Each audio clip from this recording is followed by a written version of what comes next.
Então, no ano de 2023, logo no início do ano, a gente teve a ligação da energia elétrica no Abirate. Então, a CEMIG finalmente concluiu a etapa dela.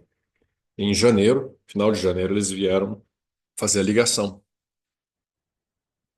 Então, aí a gente finalizou essa parte, né? A energia estava disponível. Imediatamente eu liguei a energia lá na casinha, né?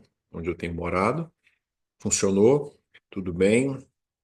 E aí a gente também rapidamente já chamou a empresa que perfura os poços, né, para fazer o poço de água na área de moradores.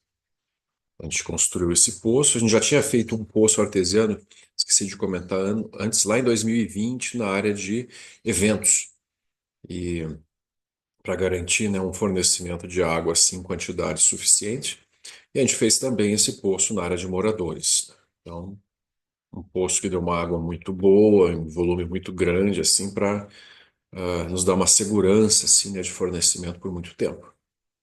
Então, isso foi resolvido também ali no início do ano. A gente tentou fazer primeiro um poço semi-artesiano, não funcionou, não deu certo, encontrou rocha muito rápido, e depois fez o poço artesiano mesmo.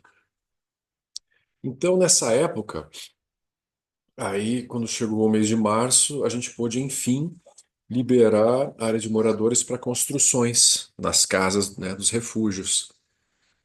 Então a energia chegou, aí chegou também, né, a água, né, através do poço, né, a gente pôde distribuir para os moradores e a possibilidade das construções aconteceu. A gente tinha também desenvolvido ao longo do tempo um caderno assim de especificações, né, diretrizes para o uso da terra, que a gente construiu a partir das experiências nas outras aldeias, né, nos outros SEBs. A gente procurou minimizar algumas tensões e problemas que a gente já tinha visto acontecer, né, nos outros SEBs, por exemplo, limite do tamanho da obra, porcentagem de terra permeável, né, nos refúgios, pé direito máximo, distância do limite do terreno, também a questão de animais, né, cachorros, gatos, etc. Ou seja, tudo como o que a gente seria o melhor jeito de lidar para evitar, né, problemas e conflitos. Então, todos os moradores, antes de começarem a construir, eles, né, entram em contato com essas especificações e também os arquitetos que vão fazer os projetos têm que seguir nessas diretrizes. A gente criou também uma mandala, né, de avaliação das obras.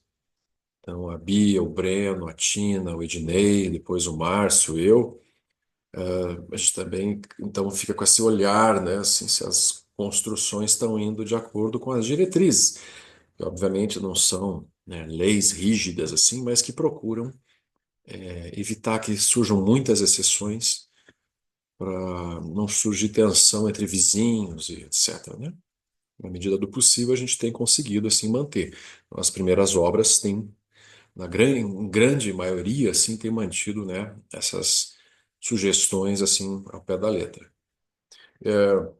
A maior parte das construções começaram ali na área B, né, que é uma área plana e baixa, né, naquela baixada. O Ednei e a Kátia foram os primeiros a iniciarem, aí teve a Ângela, a Márcia, e foram surgindo outras casas, a Regina, a Marta, a Bia e o Breno, a Cláudia,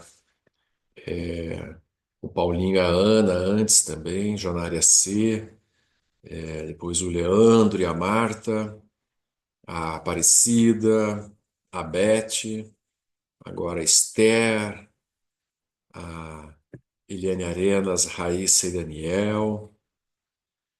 O Guilherme trouxe um container, foi uma experiência, né? Um container chegar lá no Abirate também. Quem mais? A Idenice também recentemente. Então, muitas obras assim, né, de 2023 para 2024. Então, lá em 2023 começou, aí teve esse movimento inicial de encontrar pedreiros, né, grupos que quisessem trabalhar lá, e também as entregas de materiais, gerenciar. Então, a gente foi observando viu que funcionou tudo muito bem, que dava para aumentar o número de obras, e aí em 2023 mesmo a gente já liberou para quem quisesse construir, e não apenas um número limitado de obras por vez. A gente viu que não havia esse problema, que a gente imaginou que pudesse ocorrer, sabe? O excesso de caminhões, ou equipes de pedreiro, né, gente demais, que não tem fluído bem. Não tivemos nenhum grande incidente até o momento, nem com pedreiros, nem com entregas, né? Assim, tudo fluindo bem. Então, a área de moradores vai, né, de vento em popa, e a gente vai finalizar 2024, né, já com quase 20 obras aí em andamento, né, ou terminadas em andamento. Então, mas começou lá no mês de março para abril de 2023. Muito bem. É, no ano de 2023, a gente também conseguiu começar mais eventos, assim, retiros, mini retiros, cursos, encontros, né? Então, o Lama, né, iniciou o processo em 2022, né? No final de 2022. E aí, em 2023, a gente teve dois mini retiros de meditação, teve curso, teve um encontro com os escoteiros que vieram, e acho que foram uns quatro ou cinco eventos, fora o retiro com o Lama, que, enfim, em 2023 a gente conseguiu fazer em agosto também um retiro mesmo de final de semana com o Lama, sexta, sábado e domingo. Então foi maravilhoso, né? A gente, é a primeira vez, né, no Abirate, a gente conseguiu transmitir tudo. Aí vem a história da internet também. A internet foi uma questão difícil nos primeiros anos, 2020, 21. Aí quando o Gustavo veio, né, o Gustavo Lendimuth, né, e a Carol, aí o Gustavo conseguiu montar uma rede, né, de recepção de internet no alto do morro do seu Osmário. Ele colocou alguns rádios ponto a ponto, e a gente recebia no Amplimax aquele sinal e aí distribuía, né, para as casas, lá para a casa dele, que ele estava lá, o seu Osmário, ele, também alguns vizinhos, o Vitor e o Valdir, o Antônio Penacho, e o Abirate todo, e para a casa da Vanessa também, a gente conseguiu transmitir esse sinal lá, o Gustavo montou isso. Aí quando o Gustavo aí foi embora, daí eu assumi, né, também essa manutenção dessa rede, que foi um processo bem trabalhoso para ele, para mim, para quem ajudou, o Ednei, o Márcio, a Carol, todo mundo que subiu lá e trabalhou, porque era um morro bem íngreme, com bastante carrapato e uma região alta, né? Então pegava muito raio, então queimava muito equipamento, switch, rádio. A gente fez uma vez uma reforma na rede para melhorar, e aquilo a gente sobreviveu um ano e meio com essa rede, com uma internet razoável, assim. Então, pegava um sinal, né, 4G, um chip de celular, nesse equipamento Amplimax, e retransmitia, dividia esse sinal. O Gustavo encontrou um provedor lá que fornecia sinal sem limite de dados, inclusive.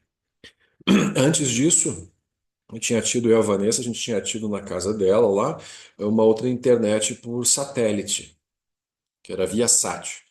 Era muito caro, era R$ 400 mais ou menos por mês, uma franquia limitada.